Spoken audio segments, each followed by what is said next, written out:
So welcome to Gammalkil and the Schiörlin-orgeln, where Mendelssohn encounters Swedish early 19th century organ art and aesthetic. And this instrument really lends itself to the interpretation of this music. And I just want to share with you a little bit of the ideas that developed as I was working with this for the recording project. And the first sonata is, it was a piece that Mendelssohn didn't plan to include in the way we have it now. And the introduction, I play it on a solemn fortissimo. So I decided to not include the tierce and quint or fifth mixture. So just the octave choir mixture, to use the trumpet, to not have a 16-foot because it's a fugue. And it's more clear, I think, this way. I have the posaune, the pedal, with flue stops as well, 16/8/4. And I use the coupler that you often need here because the pedal is placed behind when I've done the introduction. So the beginning, the opening, which is really like an exordium before the theme appears, sounds with the trumpet plano with only the octave mixture and the posaune in the pedal like this.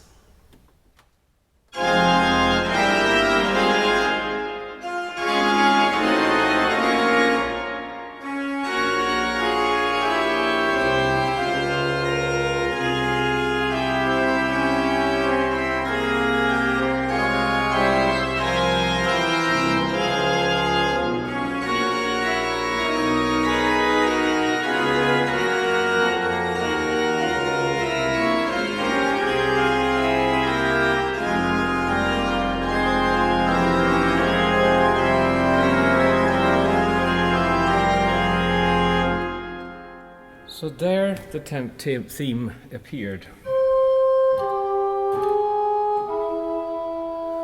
which Mendelssohn borrowed from St. Matthew's Passion and the Gethsemane recitative, tenor strings, and that's the theme for the whole fortissimo section of the first movement, which is a fugue.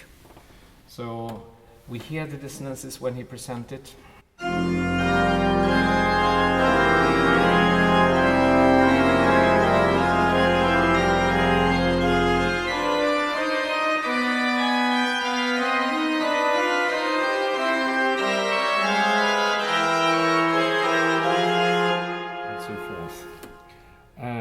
And there is a lot of struggle and tension in the piece towards the end of the first exposition, where he modulates to C minor. We can hear repeated reminiscence of this theme in the pedal. So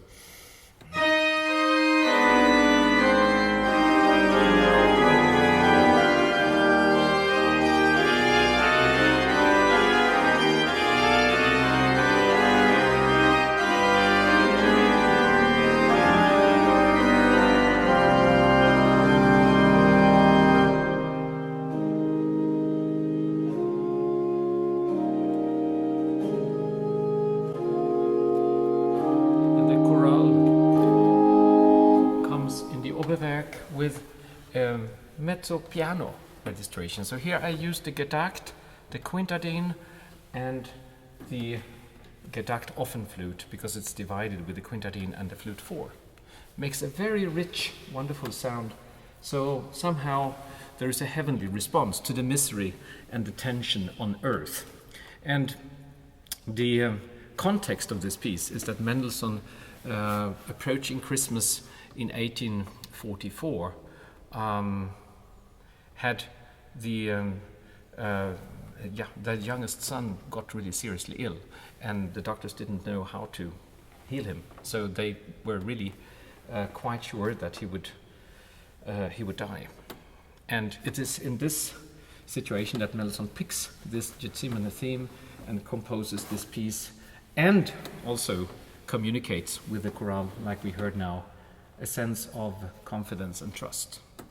Also from St. Matthew's Passion, was mein Gott will gescheh allzeit. So what God has as an intention, God's will always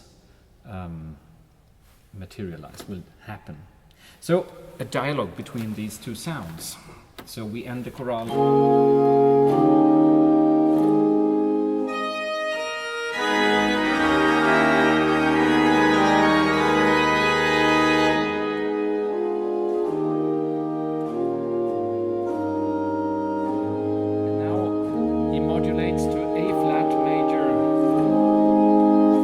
Which is not the chorale. The chorale really would go like this.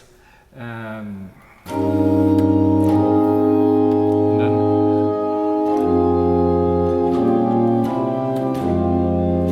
the chorale would go to F minor instead. But there Mendelssohn brings us to a sense of light with the A flat major. The whole piece doesn't come to resolution. Towards the end, the hymn is appearing with fortissimo in the top voice with the pedal moving, and it sounds like this.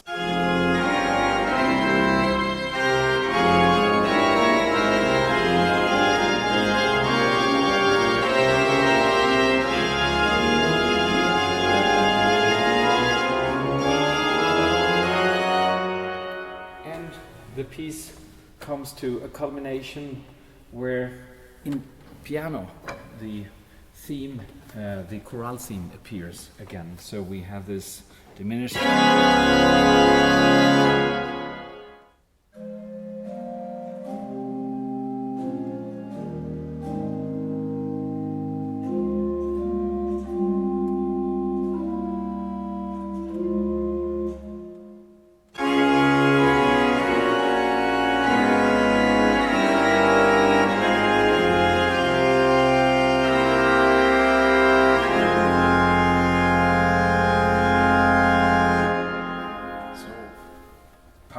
Tragic, serious F minor.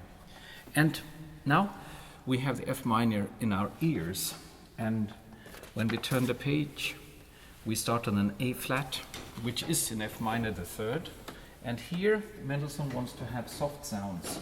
So we change from the pleno and we go to pianissimo, and here I choose to have two 8-foot sounds. So in the Hauptwerk to have the viola da gamba and the double flute.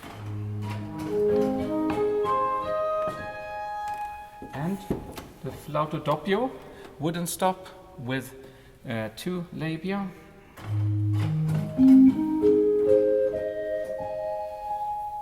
And together they blend and produce the sound. Very rich and fine. So that is the one sonority that I chose. The other one corresponding, but with a very different character in the Oberwerk, is the Gedacht open flute. So also wooden but open flute in the treble.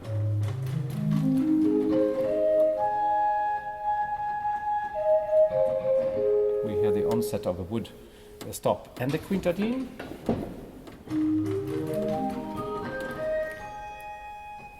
Nasal and with lots of overtones and a nice speech. And they blend very well. With a very different effect and affect than the Hauptwerk. So these two in dialogue in a movement that is composed in A flat major, so to F minor, the relative key, and when we end it in F minor, now Mendelssohn starts the first with the A flat. So it's still a sense of F minor, but then he turns to another affect.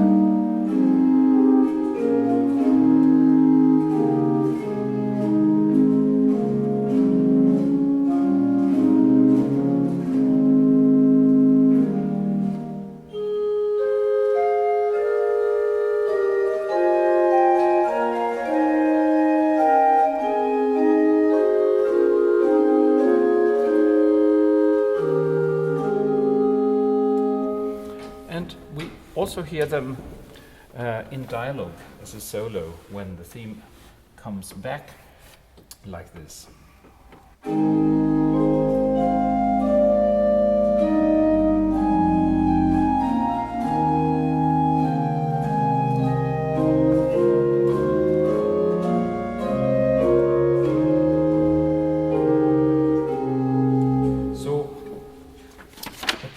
Pastoral-like movement that is in stark contrast to the tragic F minor of the opening movement.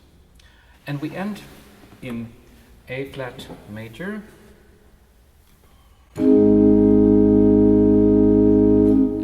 However, the following note is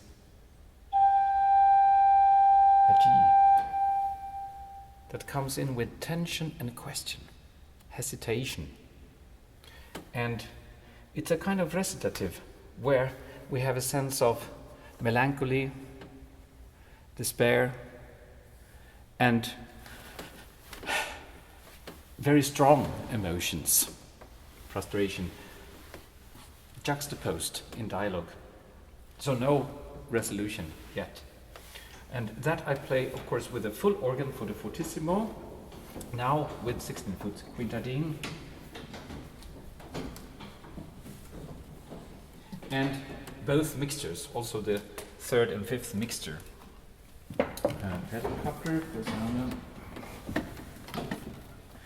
And then I have the offen flute for this single voice. And there is a little device which I can use for tremolo. So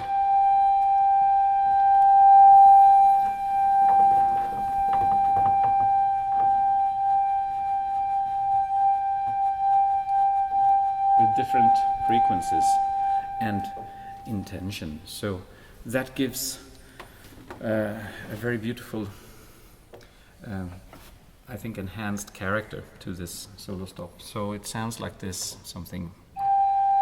Yeah, we should remember that we were in A flat, right? In the sense of pastoral, and then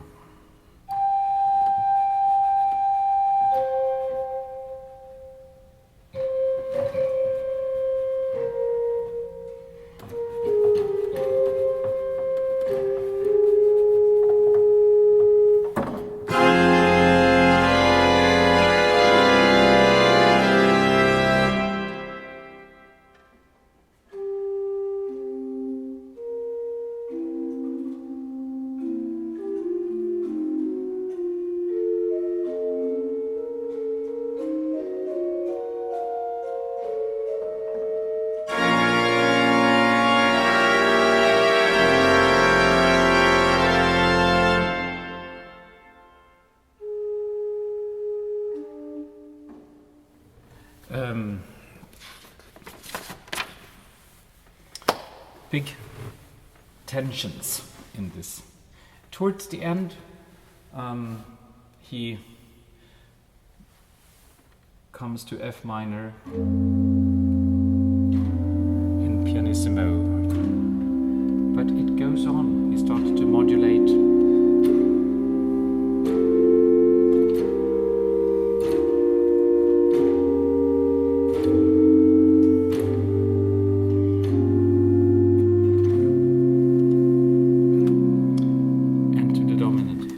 Finally, the F major resolution of the first sonata with arpeggio that really brings a sense of joy to life.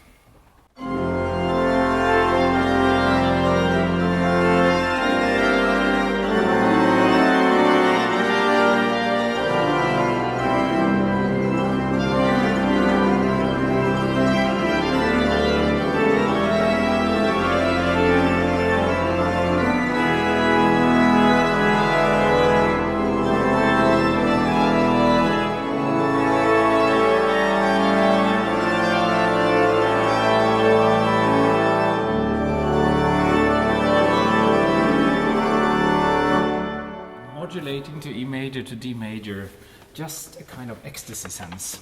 And the theme occurs when we come to measure 55.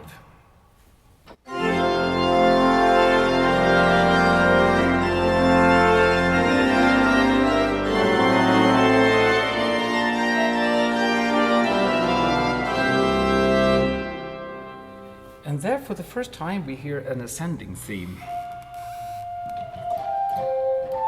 with a major sixth. Before we had, which is the minor sixth. So here we sense a complete turn, a resolution. And it's also interesting to know that between Christmas and New Year's, Felix, the youngest son, suddenly turned much better and got again healthy. Survived, and there is just such a wonderful sense of joy and resolution in this finale, which ends with a pedal solo. And then I have added also the third mixture on the 16-foot and coupler, so we come to the final statement of the theme.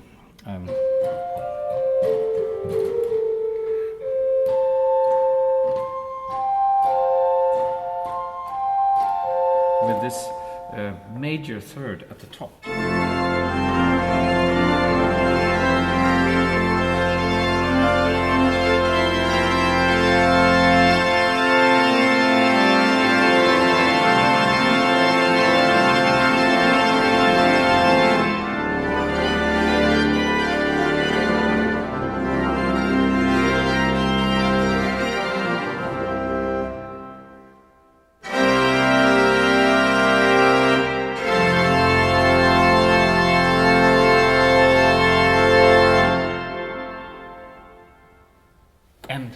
Joy really comes through with the play now of the Schiörlin organ here.